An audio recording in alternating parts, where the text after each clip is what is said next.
Let's begin with prayer.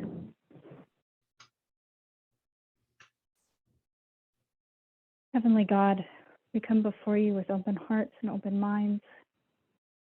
Guide your hand upon our studies. Help us to see what we need to correct, and help us to see the freedom that you have for us on the path. We ask all this in the name of Jesus Christ. Amen. Mm-hmm. Okay. Amen. Happy Sabbath, everybody. Sabbath.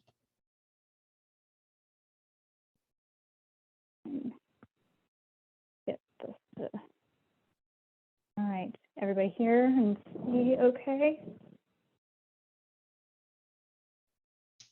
But today,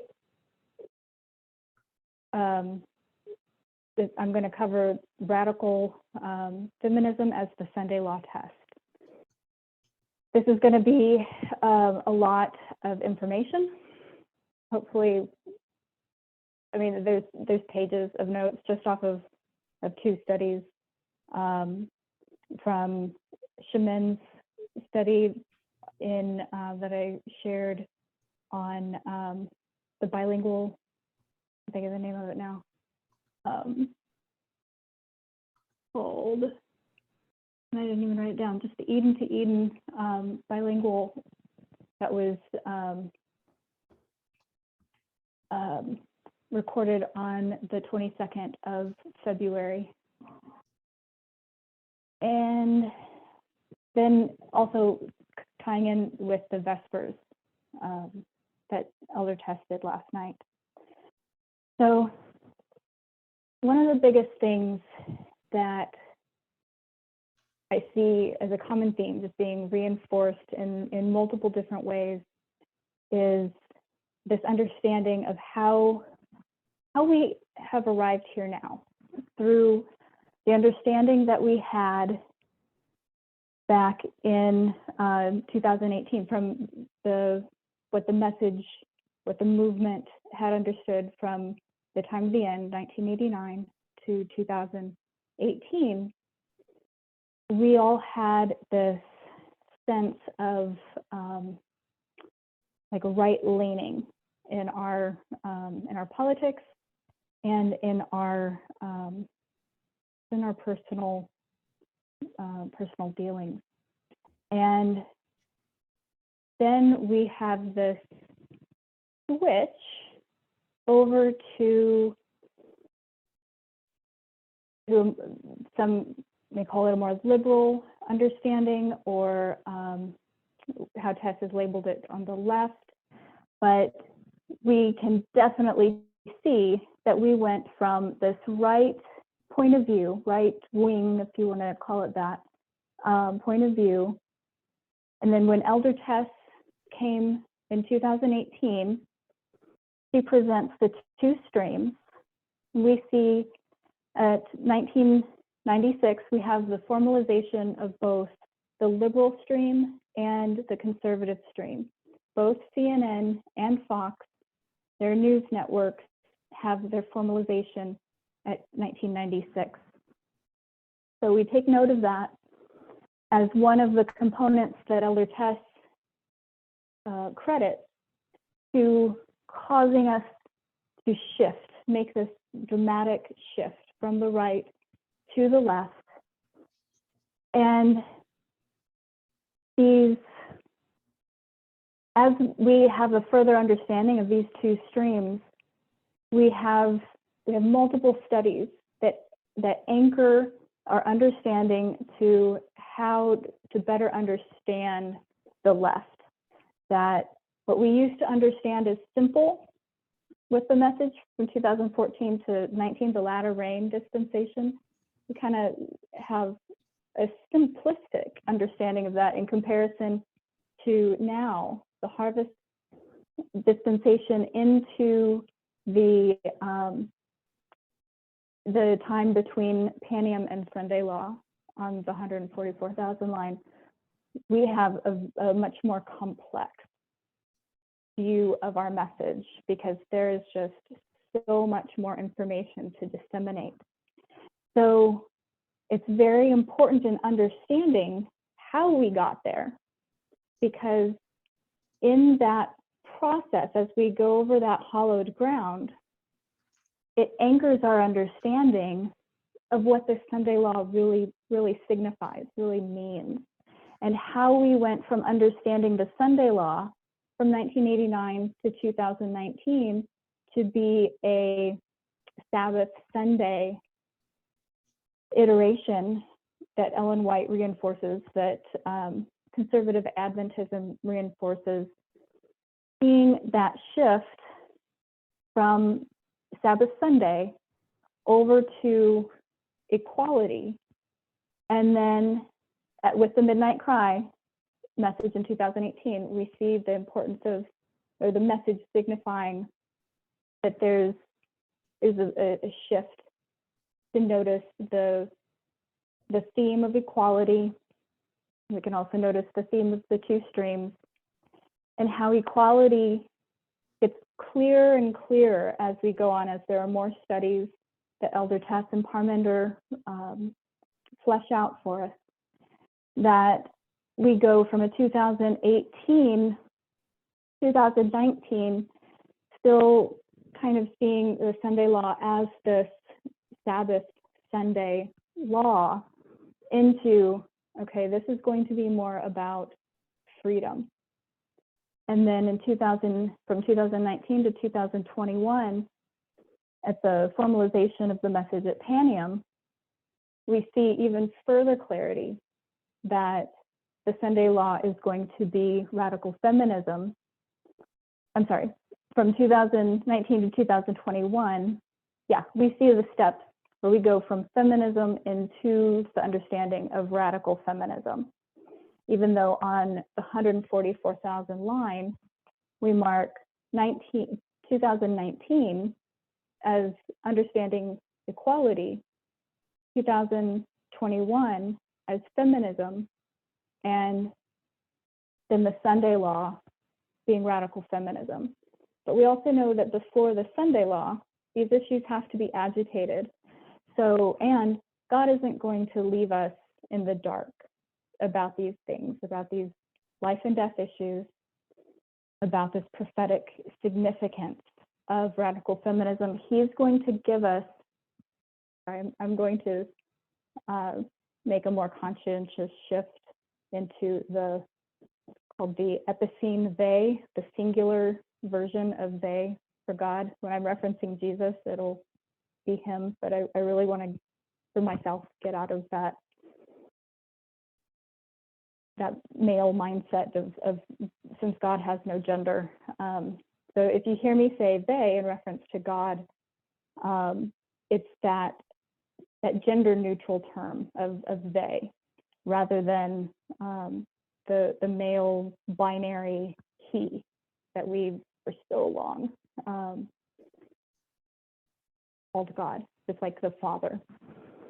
So we see how God is leading us, how they're opening up the Sunday law information, the information upon which we're going to be tested. We're going to get that information before the test. Think back into school days. The teacher would always give you the information for the test before the test, right? So as we're learning, as we're internalizing and taking in all of the nuances, all of this new detail, we understand that we're being tested along the way in a sense, but we're going to be sitting for our test. It's going to be a life-shattering, earth-shattering event if people aren't seeing this shift from radical feminism and still looking for a Sabbath Sunday law.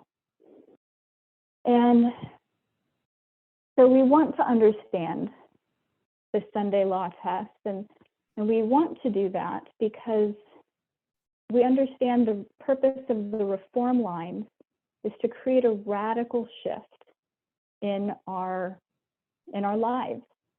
And we have this radical shift because the three angels' messages, because the everlasting gospel does a work upon our heart.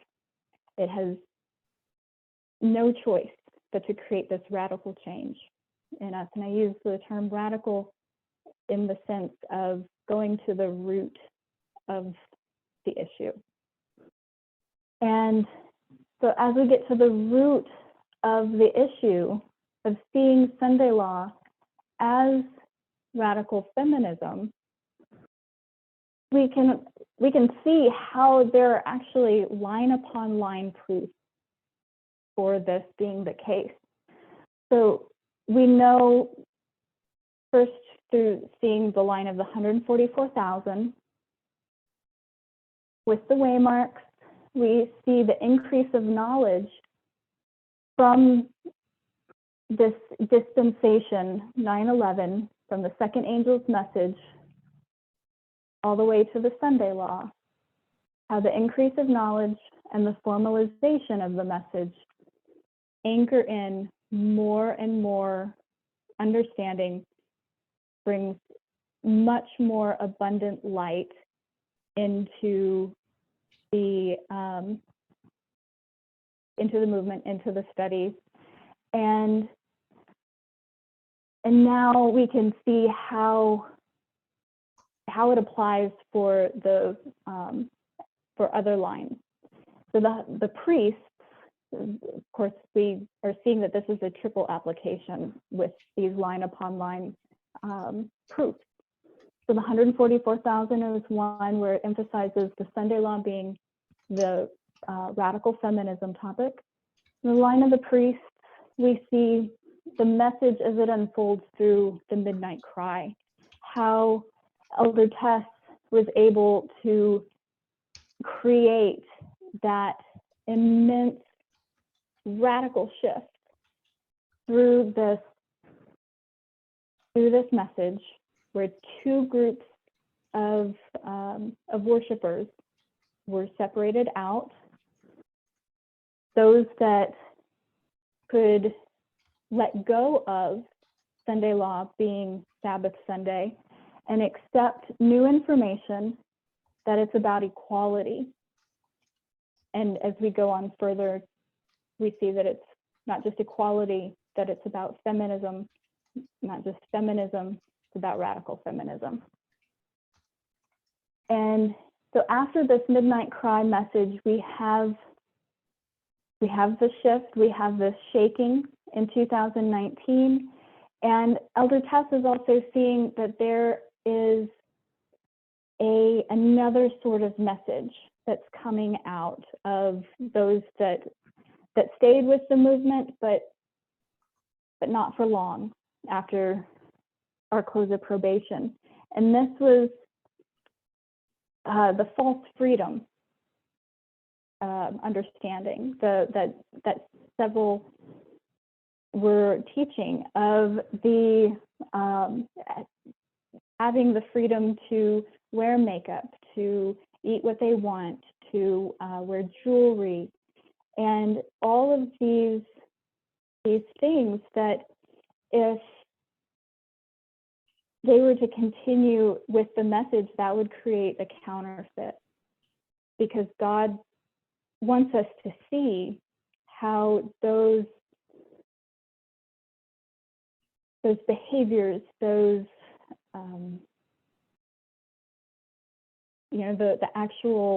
the desire for jewelry, for makeup, for clothes, for high heels, for empowering the body, how that is actually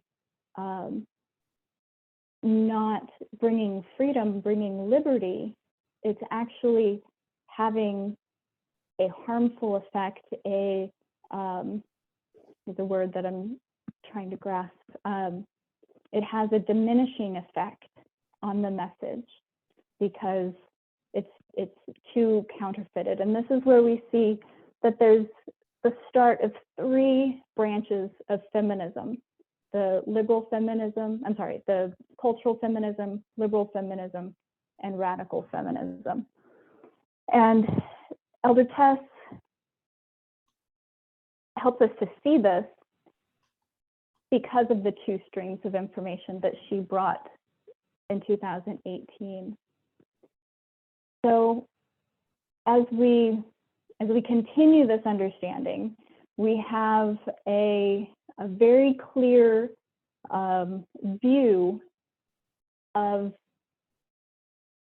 who is going to be set up for believing in the Sunday law, for the Sabbath Sunday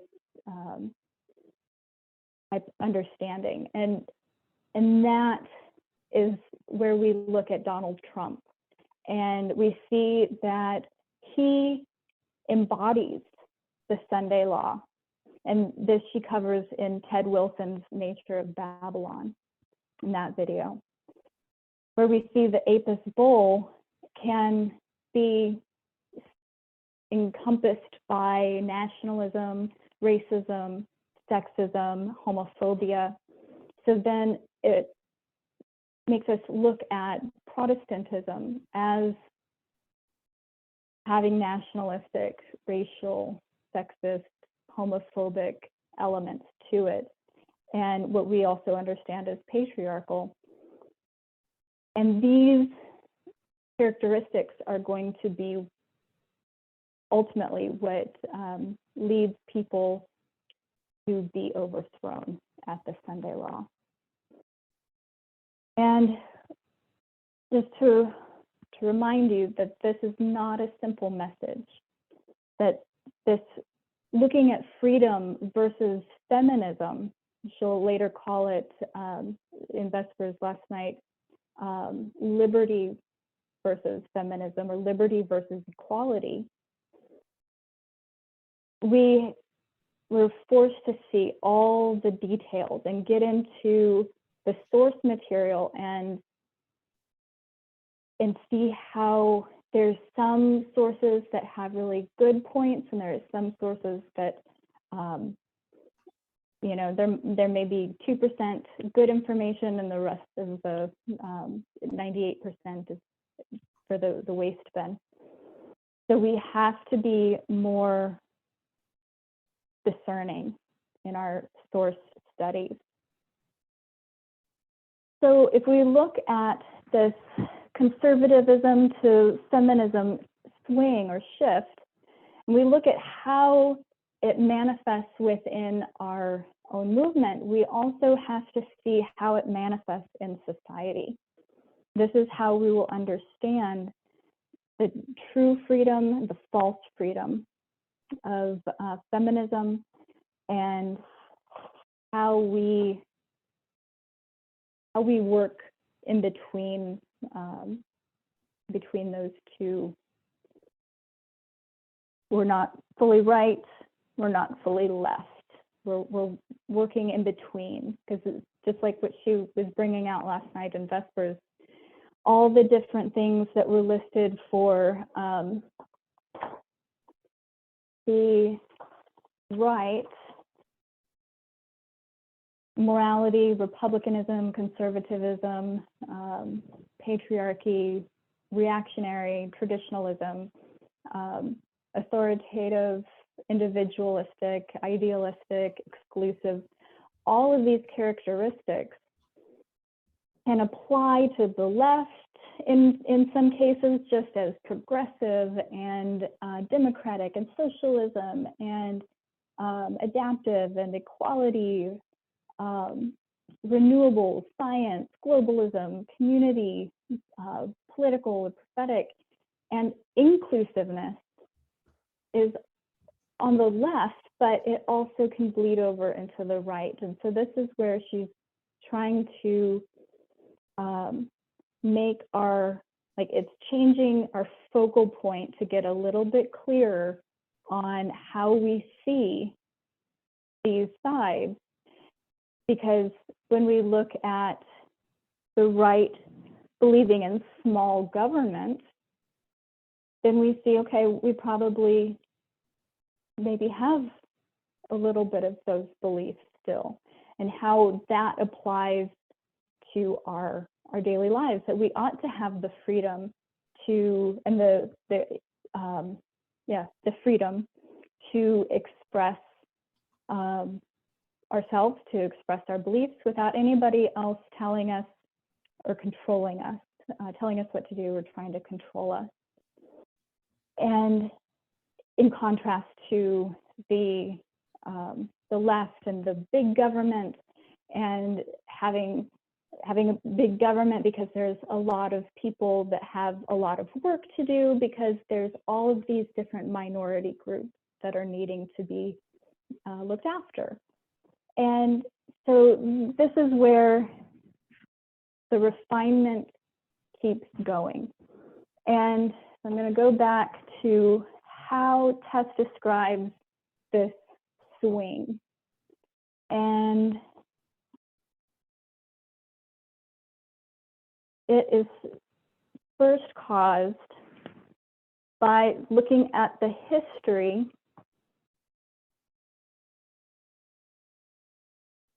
and understanding the moral majority. That was one of the first catalysts that helped us to see, okay, we're on the side of seeing the Sunday law as Sabbath Sunday. We're going to be overthrown if we stay here. So Elder Tess presents the two streams, which help us to see that there's a right and a wrong way of looking at sources, of looking at news, of looking at the world. So through the history of Protestantism, and especially looking more closely at the moral majority and seeing how much the Apis bull has infiltrated. And the second thing that she brings into our study to understand the need to go away from the right is the study of Pyrrhus at Ipsus.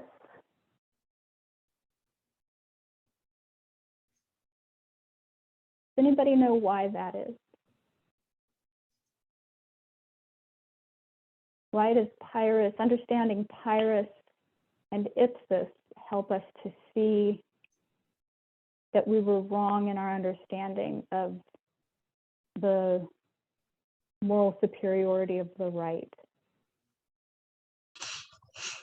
The Ipsus was about the 2016 election, which really exposed the connection between Donald Trump and the evangelicals and what he was really like, and what they were like. And more specifically into when we see at 2016 that there is a correlation between Clinton, who is most like the ancestors, which lines up with Antigonus. And Antigonus is in partnership with his son Demetrius. And Demetrius has as his ally Pyrrhus. And they are together fighting Cassander, Lysimachus, not Ptolemy, but Seleucus. And it's kind of through this that Pyrrhus, afterwards anyway, shifts to an alliance with the four generals, or at least the three. And that's where we have Heraclea and Asculum and Beneventum. That's how we got to that point. But so we can see how there was a frontal assault, an attack on the executive branch, but the more important branches to pay attention to is what other branches are more important to look at than the executive. Legislative. Judicial. Judicial. And why is that? They pass the laws. Yes. And that's important when we come into 2019 at the March Camp meeting in Brazil, where Elder Tess presents how our Adventist understanding of the 1888 history is wrong.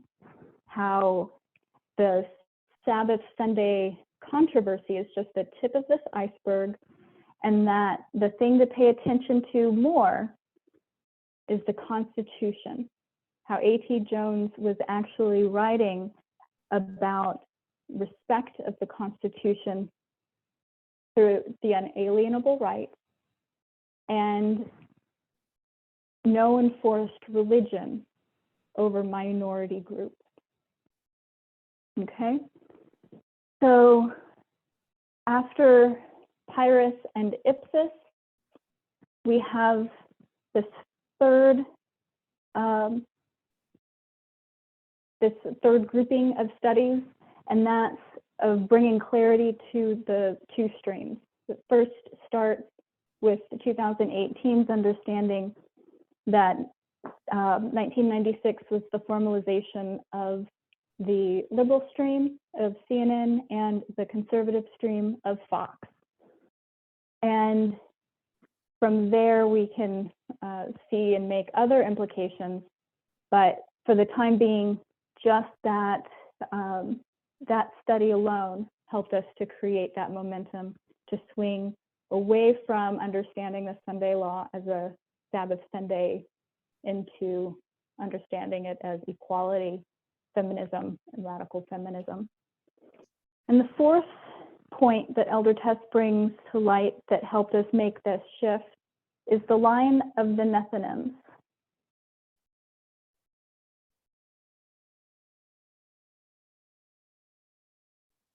And why is that?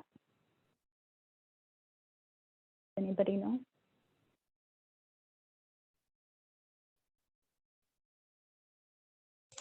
You repeat the question, please. Yeah.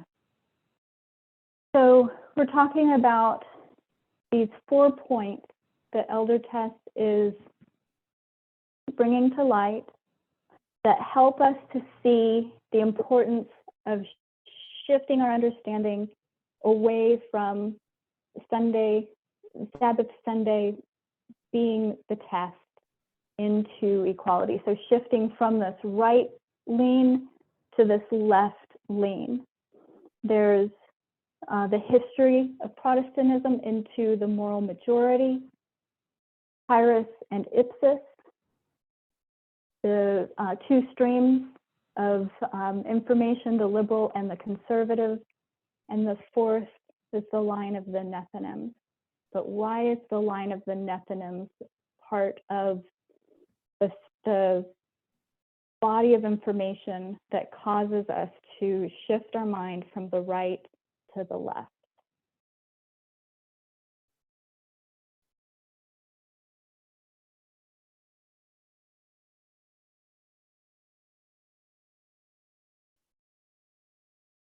Questions open to anybody.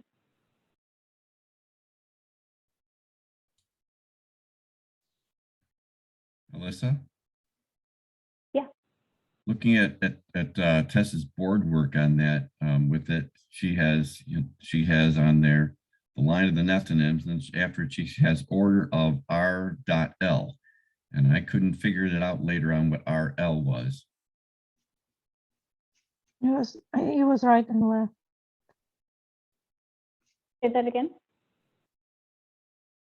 I think it was right Lana? and left. R L. Right and left, okay. Oh, can you repeat that? My earbuds aren't. Sorry, I think Bob can- asked about the board work on Elder Tess's board. and there was this R and L, and I just said that I think it Mhm. was right and left. Okay. That, and Aaron, the only part of your message that I saw, Aaron, was extracting information from the external. Is true. So we have an understanding that we are not doing the work of plowing early rain, latter rain for the Nethinim, right? Right. So who's doing that work instead of us? Media. External events. External events, who's, Media. okay. Yeah, the news. Yes, but sure. But who? So is it the news organizations themselves that are doing this work for the Nethinims, or are they just doing what makes them money? And there's somebody else ordering the information and working upon our lives to do that work. Who's ultimately responsible for the Nephilim? Did you mean Say that again? it's the Lord? Yeah, God. Is it? God. Yes, Sarah, good job. Correct. It's God. So we're seeing how God is leading them. And this is also where some after the after FFA split from the movement, how there was people that got caught up in seeing the world teaching the movement, therefore not needing to keep any understanding of Sabbath Sunday, that that keeping the Sabbath holy, that you can wear what you want to wear, eat what you want to eat, do whatever you want to, because the world is teaching us how to get into heaven. Does that sound right to anybody? I mean, does that, not that, it's a confusing question. So it shouldn't sound right, because it shouldn't, because that totally negates what we're doing here, if that's what we believe. And some people did, and that's why they left after 2019. But that was going into a deeper study of false freedom, where some people were saying, but don't I have the freedom? Does anybody remember that presentation by Elder Tess? Mhm. It was back in July of 2019. So, 3 years ago is still relevant. Somebody say something? Yes, yeah, I remember it. I might even have done it. It's in Sacramento. Yeah. Sure. So having Tess guide us into a deeper, more full understanding of what this freedom means, then we also start to see that pattern opens up even more for a false feminism and a true feminism. Even with, so this is where the false feminism manifests into cultural, liberal. And then we have radical feminism, which is the true. Those are the false freedoms, the false feminism. Radical feminism is the true. Any questions so far? I think it's important to My add bad. on to what you just previously said about our sources of information and where we get our information from. We don't get it from the world, that we get it from the movement. You know, we don't get it from the world, and we don't get it from people in the nominal Seventh-day Adventist Church either. We get it from our leaders in the movement as God's Spirit is teaching us. And it's really, really important that we have that understanding. They're coming to us, and as you point out, the Nethinims, and how they're being educated to this point, how God's Spirit is working with them.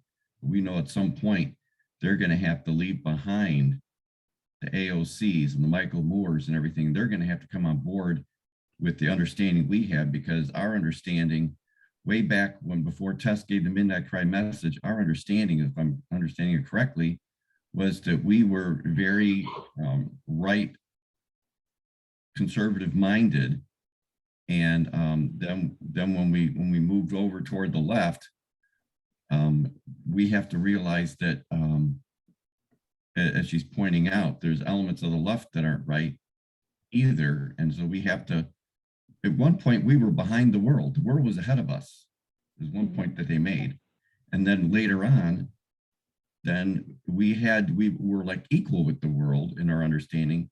But as God is progressively leading people in this movement by the leadership that God has established, he is taking us to a level that we're understanding things ahead of anyone else in the world right now. So we're not getting information from many other sources. We might be able to confirm certain things that are true, but we're getting our sources are coming from God through our leadership and not any other way. And I think that's important for us to clarify.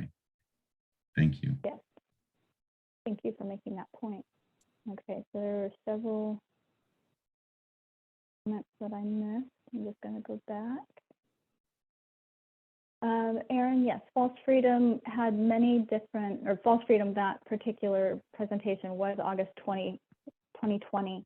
But as Shemin in the February 22nd presentation, the bilingual presentation, she goes into the earliest presentations. And so it started out July 2019 in Canada at the camp meeting there, where she presents Don't I Have the Freedom?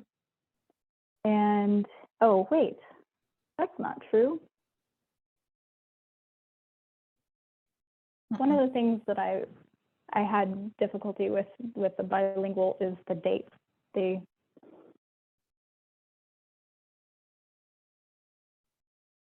They kept saying 2020 for a lot of things, and I was finding that to be confusing because they were talking from 19 to, but I think that one makes a lot more sense, because in July of 2019, so that would have been something entirely different.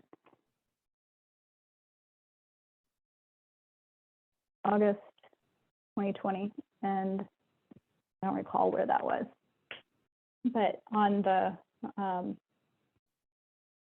Midnight Watch channel, on the midnightcry.uk, all of that is okay now. Oh, now you change your mind to June 2020.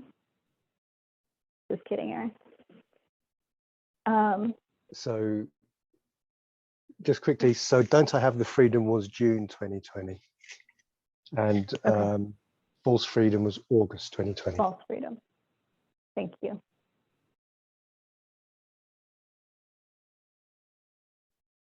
Okay, FF, False Freedom. Right there. Thank you for that. And then Sarah, I think the world got the concept of the test, but not to the full extent, because when they join us, they will have to give up some of the false freedoms that the liberals have. Yes. And so the false freedoms that the liberals have are going to be pretty well summarized by the cultural and the liberal, okay? The cultural Does anybody remember who the kind of the main spokesperson is for the cultural feminism? Oh. Pope, Say it again. the Pope. Pope, yes. And what is cultural feminism? In a Pope. In a few words, how would anybody summarize cultural feminism?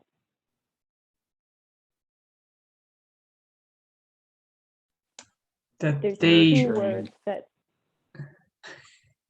Nurturing. nurturing. How do you No. mean? Like in a motherly sense, binding together. With cultural feminism? Okay, Yeah. so motherly, you can take motherly and expand that into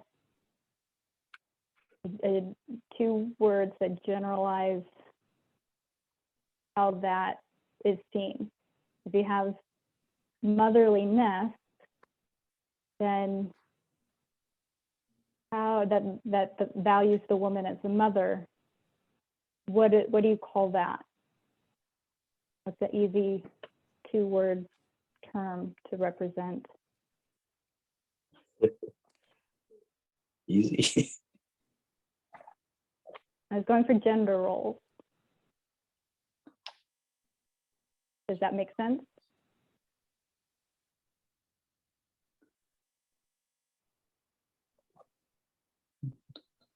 Feminine Sorry. essence is another one. Oh, feminine.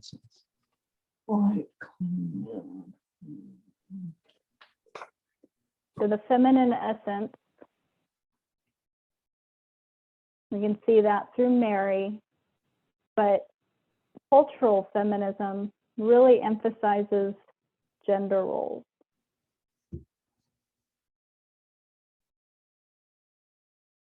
Yes? Yes. And why is that a false freedom?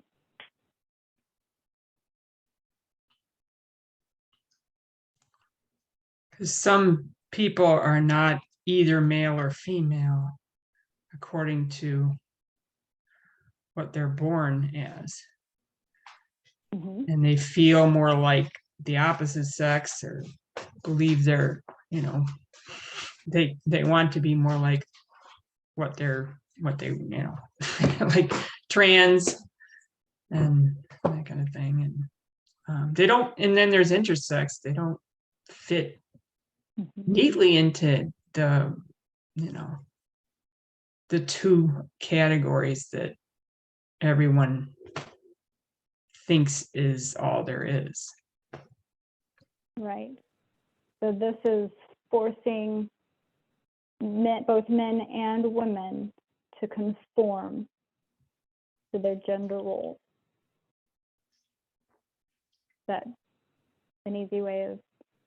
Isabel Mhm. has something she wrote on the chat. I saw. Can you If somebody can read that, that'd be great. Okay. The Wikipedia. Cultural feminism, the view that there is a female nature or female essence, attempts to revalue and redefine attributes ascribed to femaleness. It is also used to describe theories that commend innate differences between women and men. Cultural feminism diverged from radical feminism when some radical feminists rejected the previous feminists and patriarchal notions that feminine traits are undesirable and returned to an essential view of gender differences in which they regard female traits as superior. Okay. Thank you for sharing that. That gives a broad understanding, but at the same time helping to see the elements of how those who could not accept radical feminism got snared in their cultural understanding of what makes a woman, what makes a man. So they stay in the false freedom of cultural feminism. Anybody else have thoughts on the cultural feminism?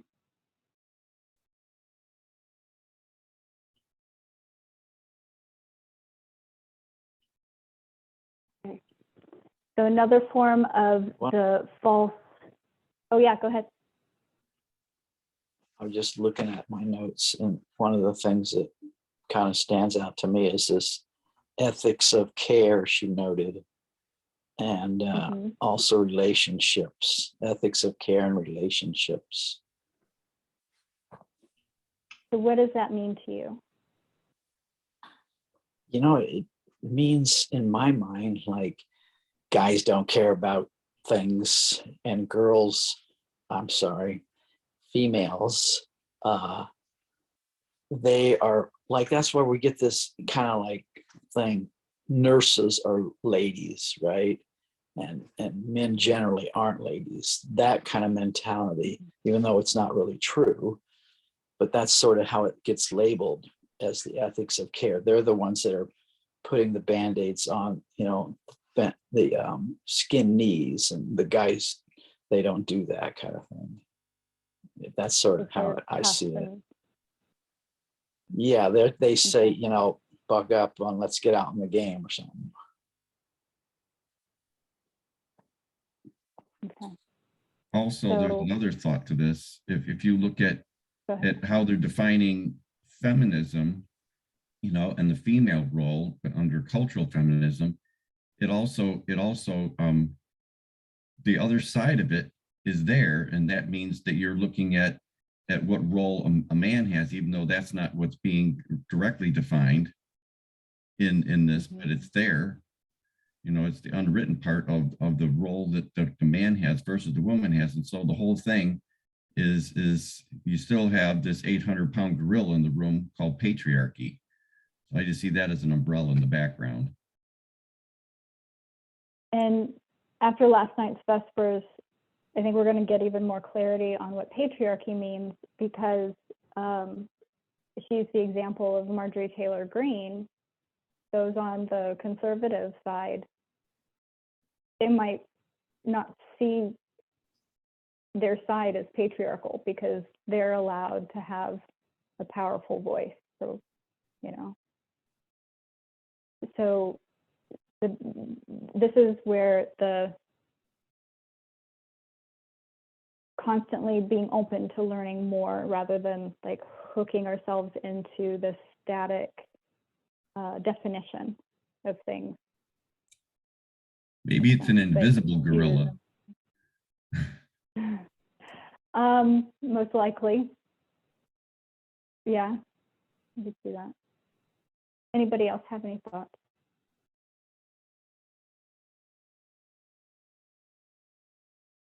Okay, so what about this other form of false feminism, the liberal feminism? Who can explain that, why that's a false feminism? That's the one that maybe, and I could be wrong, but what I remember is we were referring to AOC as being kind of the face of that situation. Okay. She wears the makeup, the short skirts, you know, the high heels, but at the same time, she's trying to stand up for women's rights and everything, and the rights of other people. Yeah.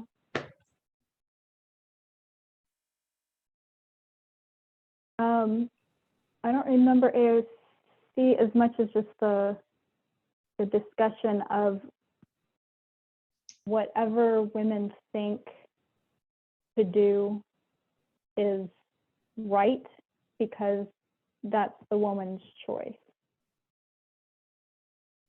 Does everybody remember that? Hugh Hefner's Girls. Anybody? Say that again? Hugh Hefner's Girls. Hugh Hefner, there we go. So label that Playmates.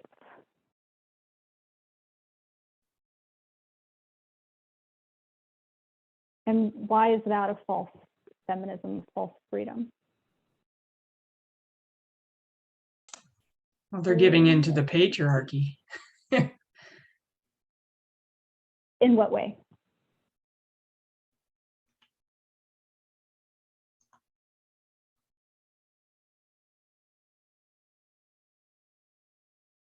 It's open to anybody. So in what way does I want to say it. Hugh Hefner, yeah, go ahead. Can you hear me?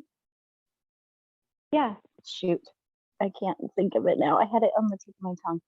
Mhm. By okay, so I'm going to walk declaring you the through, yeah. freedom, they are still fitting into the mold of what men want to see. They don't realize that they are still being indoctrinated with what men want. They think it's their own personal freedom that they choose to be like this. Okay. It was good, Penny. Wendy, thank you. I know Penny added something too. If somebody can read what Penny added. Liberal feminism still fits within the confines of patriarchy. Okay. And then Aaron made a good point also. I think it was Aaron. That the personal is not political. So Wendy, you kind of touched on that. I'm gonna put that down.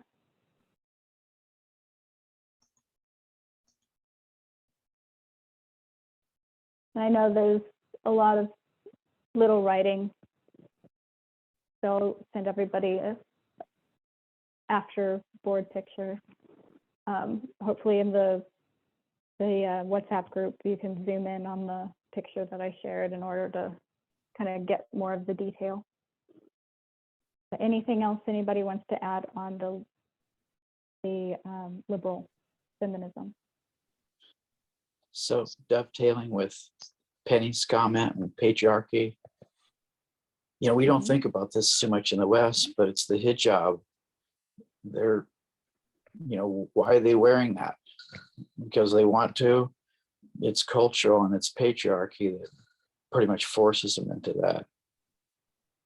That was mentioned, one of the things by Tess. Mm-hmm. And here's an even more pervasive way that it's spread through their culture, is that they're taught that it was Muhammad's wife that asked for these shrouds, these coverings, and the segregation of the sexes, because women don't want to be around sexist men. And which is true, but why constrain the females to that world rather than helping the men, or realizing that the men need to grow up? It's not a, it's just an interesting thought that I had when I learned that. But thank you for bringing that into the conversation, David. Anybody else have anything to add?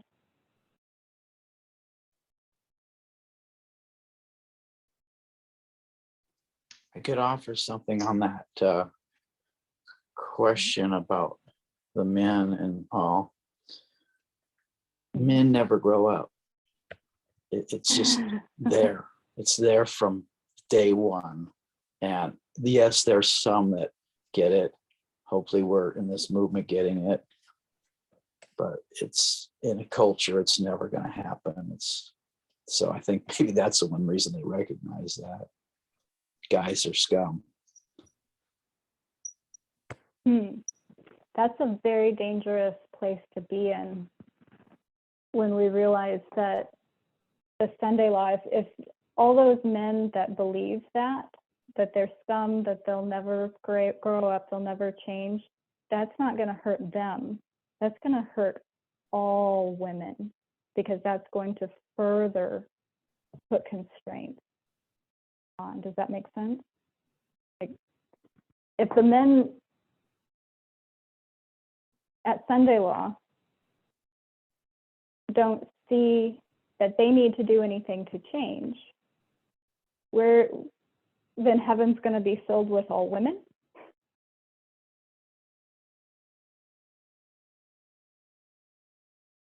Right, we know that's not true. So how do we fix that? How do we bridge that?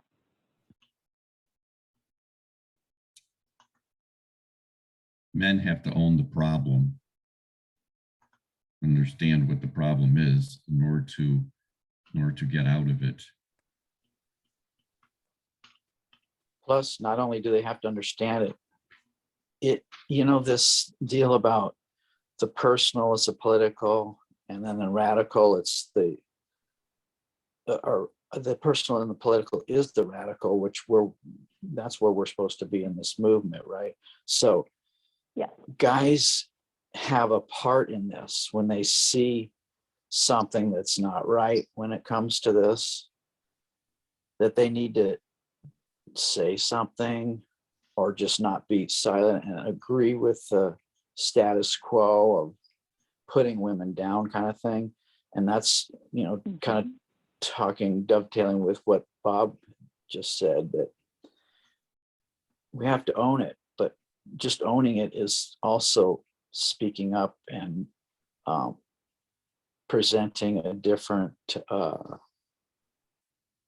mindset, let's say. okay. Helping out the females.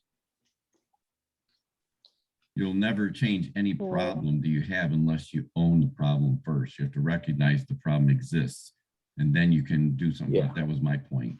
But yeah, it goes further to recognize that we just can't sit there and be a sideline person who just keeps their mouth shut, be silent. As you're saying, we have to be in the forefront and pointing out when we see it, anywhere, and predominantly the problem is with men, not with women. The women are the ones suffering the problem, but men are the ones that are the ones leading the whole issue. Right. Now, I'm not going to deny that there aren't women very actively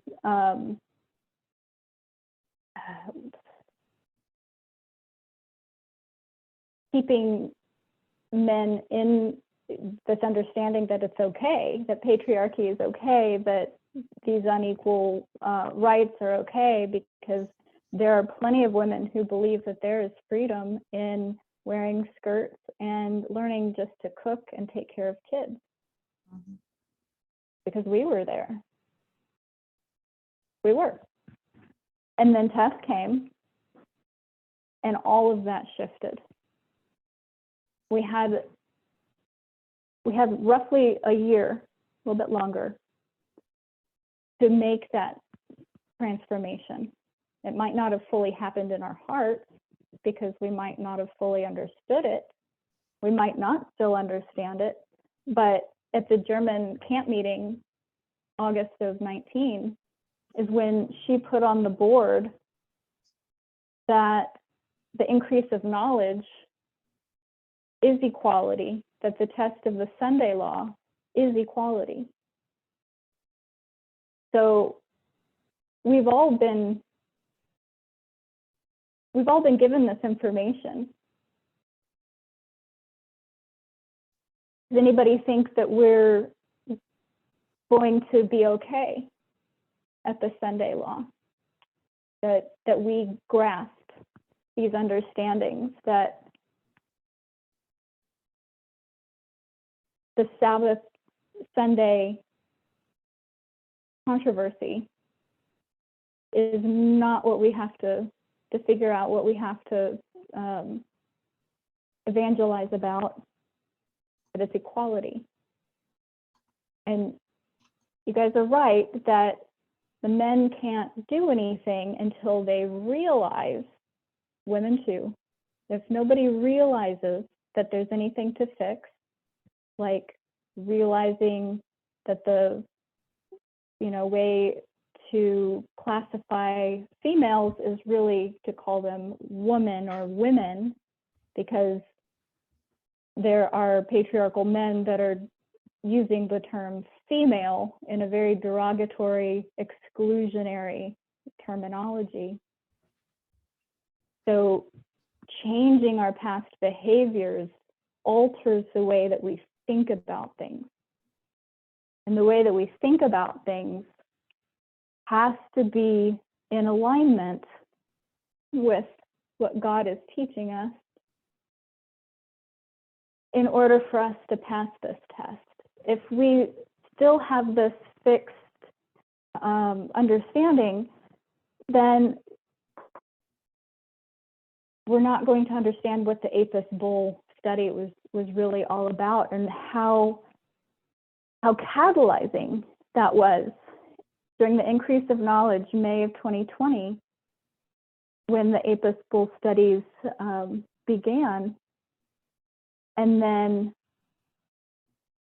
the formalization of radical feminism, first for the priests, started out as the understanding of gay, homosexual, LGBTQ plus marriage equality. So until we can fully wrap our minds around all of these things and start going deeper and deeper into the complexities of the message on our own, rather than just waiting for it to be shown to us, then I don't know how safe we should feel as we approach the Sunday law. Anybody else have any questions or comments?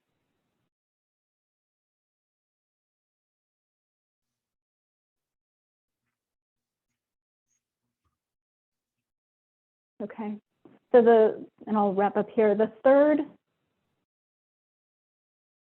line upon line evidence that Elder Tess gives for radical feminism being our test at the Sunday law is when we look at the restoration of Eden.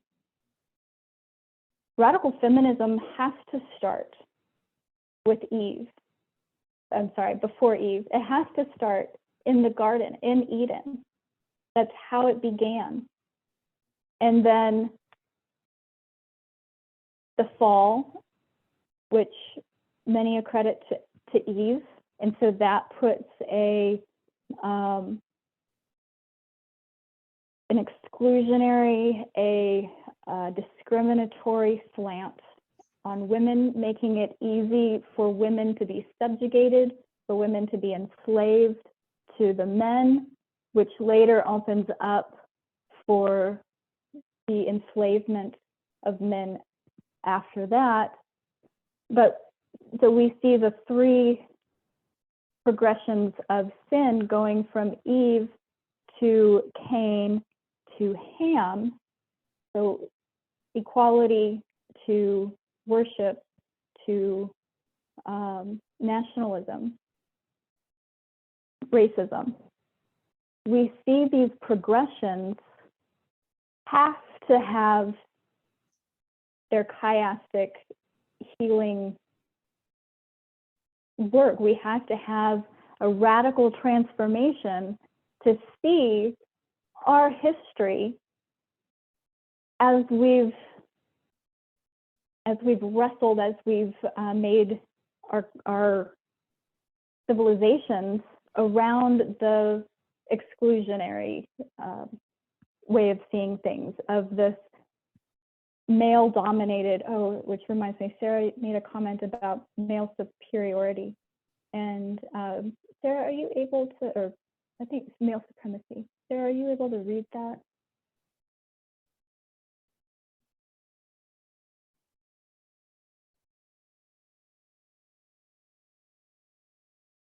Or can somebody else read that in the chat? Yeah, I can read it. The idea of male supremacy is what holds them to remain in this horrible mindset, because they look at women as second class. Thank you, Sarah. Thank you, Pam. Mhm. So in order for us to heal through this Earth's history, to know that God has led us through his messengers, giving us the message of the everlasting gospel, manifesting two different groups of worshipers, we can see the progression of the healing taking place in modern Israel time, beginning at 1850s, and this was brought out in August 2019 in France. Not the detail that I'm, well, that might be another date that might be off from the, that I misheard on the French channel. Because I know the detail has come later, but we line up the restoration of the third sin with 1850, with slavery, and of course this Sunday law was agitated back 1619 was when that began on the North American continent, or at least when we have an agreed upon date. And then we can see that 1850, the Slavery Act, I can't remember the name of it. Fugitive Say it slave. again. Fugitive Slave Act, thank you. And we can place that this is telling us about the sixth commandment, the last six of the Decalogue, of the 10 commandments, because we are being forced to re-examine our relationship to other people with how we treat them equally or unequally.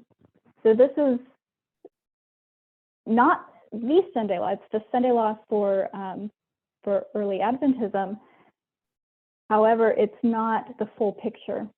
And we know that through the three lines that are given, the failure, failure, and success of the 1850 line, then the 1888 line, which is about the first four commandments, in particular the worship, the Sunday law, is agitated through the National Reform Movement. The National Reform Movement came on the scene in 1863. So this has been agitated before that. Sorry, that can't be seen very well. But this is also a history of failure because there was no Sunday law that was actually passed. And then we have the third healing within the line of the 144,000, where we see the combination of these two histories summarized by the 10 commandments. And this is the line of success, because we are healing all of these prior sins. And the way that we can see this healing of equality in the 144,000 line is after we see these three other movements taking place prior, with the civil rights, the second wave feminism, and Stonewall. So all of these took place in order for us in the 144,000 line to take up this mantle of teaching, of understanding radical feminism is our Sunday law test. And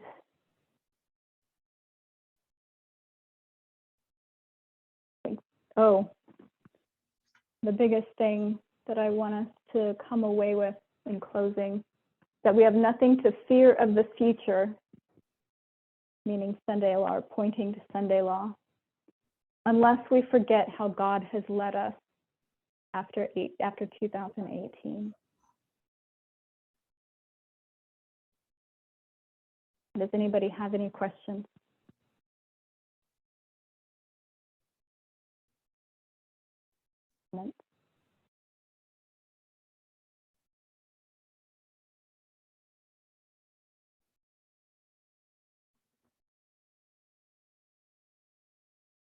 put everybody to sleep. Thank you. Thank you for this great presentation. I guess I haven't watched last night's, so it's a great reminder. Thank you. I know this is a lot of information, but we got to know it.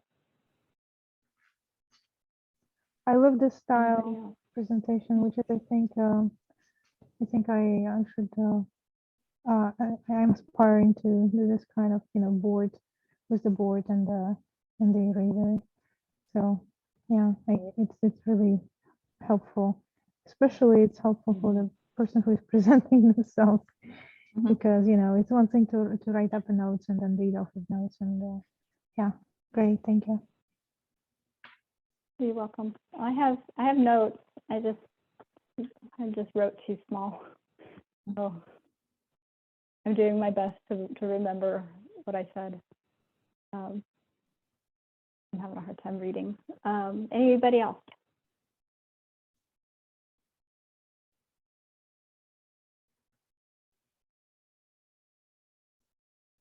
We'll close with prayer. Wendy, would you mind saying the closing prayer? Sure. Thank you.